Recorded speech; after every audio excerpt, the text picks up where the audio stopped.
Good morning, and thanks for joining me for Rise and Crime, your morning caffeine hit all about crime. I'm Mama Jules, and let's begin this Monday with an unsettling story out of Austin, Texas. Police are trying to dispel internet rumors that a serial killer is targeting men in the Rainy Street Entertainment District.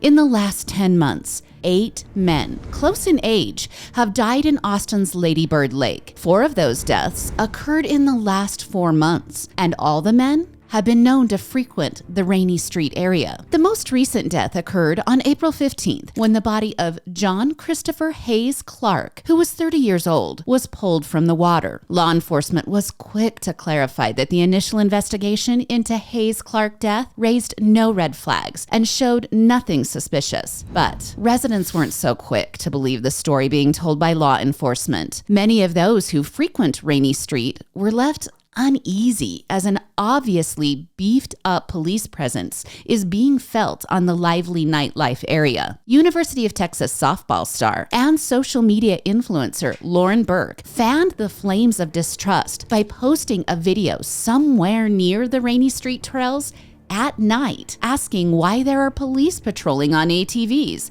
if there's nothing going on. She points her camera at the police ATVs seen riding along the trails with their lights flashing. She said at first she wasn't very concerned, but now that she has seen the patrols, she isn't convinced. The other victims in the recent months are Jason John, a 30-year-old found dead on February 13th. Just 3 weeks later, 40-year-old Cliff Axtell was found in the river. And then, on April 1st, Jonathan Honey, a 33-year-old, was also found dead in the river. Police, in trying to calm the fears, point to the common thread of all these men having some amount of alcohol in their system and also having easy access to the river, which is just a short walk from the Rainy Street area. Law enforcement also reminded city residents in their statement that the park closes at 10 p.m. and that residents should follow the rules of the park closure. This story is definitely developing, and I'll keep you posted as updates occur.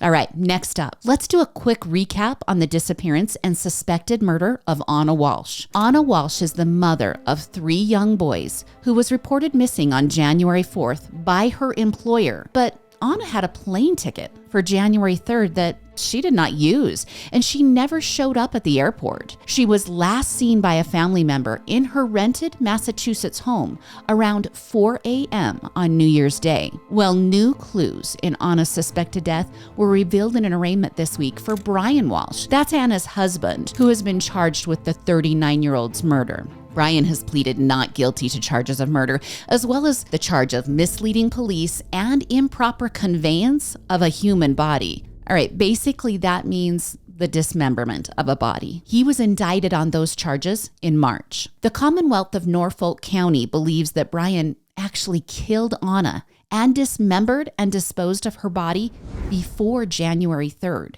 Brian's defense attorney told the court that it has been 4 months since Anna was last seen. Under Massachusetts law, a person is not presumed dead for 7 years, and it is relatively easy for a single person to disappear if they want to disappear. The defense attorney then went on to tell the court that there has been no body found, there is no murder weapon, and there is no motive. Well, Brian's defense attorney has asked that he be released on a $250,000 cash bail. That bail request was denied. The clues that were revealed this week include video evidence of Brian visiting various stores and buying $400 worth of cleaning supplies. If you're presuming innocence here, which we all should, that's a massive amount of cleaning supplies. I have 3 kids and now 3 spouses to those kids, and I have never bought $400 worth of supplies at one time. According to the Norfolk Assistant District Attorney, Greg Connor, Brian made trips to Walgreens, Shaw's Supermarket, Home Depot, Stop and Shop, and a Lowe's hardware store where he purchased a plethora of items between January 1st and January 3rd. All right, these items included towels, a hammer, a hacksaw, disposable rags, Murphy's oil soap, 8 5-gallon buckets, Tyvek's body cover suits, shoe guards, trash bags, lock snips, 13 different types of hydrogen peroxide, 3 64-ounce jugs of ammonia, and baking soda. I can totally just imagine your reaction right now. How can a potential murderer be so blatant with his actions? Well, buckle up because it's going to get worse. Walsh also went to a dumpster at his mother's apartment complex where he threw away full trash bags. He was later spotted throwing more trash bags in a dumpster behind some shops. Surveillance video shows more than a dozen bags were tossed in dumpsters by Brian. Some of those bags were picked up and incinerated before investigators could retrieve them. Now, earlier this year, evidence was presented at the defendant's arraignment that indicated that he made numerous searches on his son's iPad, basically around the time Anna vanished. And here's where it gets really shocking. These searches included 10 ways to dismember a body. Does baking soda make a body smell good? How long is someone missing before you can inherit? Can you throw away body parts? Can you be charged with murder without a body? And dismemberment and the best ways to dispose of a body. Those sound like perfectly innocent searches, right? And the evidence just keeps piling up in this case. Prosecutors say blood was found in the family's basement, as well as a bent knife that has been said to have blood on it. Also found during the search of a transfer station were a hacksaw and a rug with blood on it. This transfer station was about 45 miles from the family home. Some of the trash bags were recovered, and the items that had been thrown out included a Prada purse, a piece of a necklace that Anna frequently wore, towels, and a COVID-19 vaccine card with Anna's name on it. The search for Anna is continuing. Her credit cards and cell phone have not been active since New Year's Day. And as a side note, Ryan is also tied up in a probate case that accuses him of stealing money and property from the estate of his dead father. Okay, this is obviously a case we will be keeping a close eye on, and we'll update you as soon as more information is available. And now to this story. Have you ever heard of the concept of speaking something into existence? Well, a 39-year-old Illinois man might have just done that. Tim Bliefnick and some of his family members were contestants on Family Feud in 2020. And his response to the game show question, "What's the biggest mistake you made at your wedding?" caused just about everyone, including game show host Steve Harvey, to cringe. Let's just play it and you can decide. What's the biggest mistake you made at your wedding? Honey, I love you, but said I do.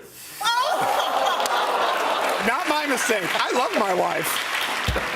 I'm going to get in trouble for that, aren't I? Yeah. Timothy Bliefnick has now been charged with the shooting death of his 41-year-old wife, Becky, on February 23rd. Here's the details. The mother of 3 was gunned down in her Quincy home. Her body shot multiple times. She was discovered by a family member after she failed to pick up her boys from school in the afternoon. Timothy and Becky were estranged, and divorce proceedings had been started at the time of her death. Becky was living in the family home, and Timothy had a residence about 1 mile away. Almost 3 weeks after the murder, Timothy was arrested and charged with 2 counts of first-degree murder and 1 count of home invasion. He has since pleaded not guilty. At the center of the case is the prosecution's assertion that domestic violence played an important role in the murder. A local domestic violence and sexual assault crisis center has been ordered to turn over records pertaining to the services that Becky received there. The judge will review those records and then determine if they are relevant to the case. And in another twist in this case, the defendant's state-appointed attorneys have petitioned the court for additional money in order to hire private investigators to explore their theory, which is an intruder killed Becky. His attorneys claim Timothy is indigent and unable to pay for a proper defense. It is striking the difference between the Timothy today and the man in the Family Feud appearance. On a more personal note, family and friends are reported to be mourning the loss of the beloved nurse. According to her online obituary, Becky was nominated for the International Daisy Award in 2020. That award honors exceptional care that nurses provide. She was also a certified trauma nurse, a sexual assault nurse examiner, and during the peak of COVID-19, she worked as a traveling nurse. She also volunteered for an animal rescue group, and most importantly, her life centered around her 3 boys. She was valedictorian at Quincy Notre Dame High School. Timothy and Becky met while in college at Quincy University, where Timothy was a football star and Becky graduated cum laude. A jury trial is set for May 22nd, but the possibility of that being pushed back is likely. If you're listening to this podcast and experiencing domestic violence, call the National Domestic Violence Hotline at 1-800-799-7233 or go to thehotline.org. All calls are toll-free and confidential, and the hotline is available 24/7 in more than 170 languages. Well, that's your Rise and Crime update for Monday, May 1st. Join me again on Thursday for more morning crime news. I'm Mama Jules, and keep safe out there.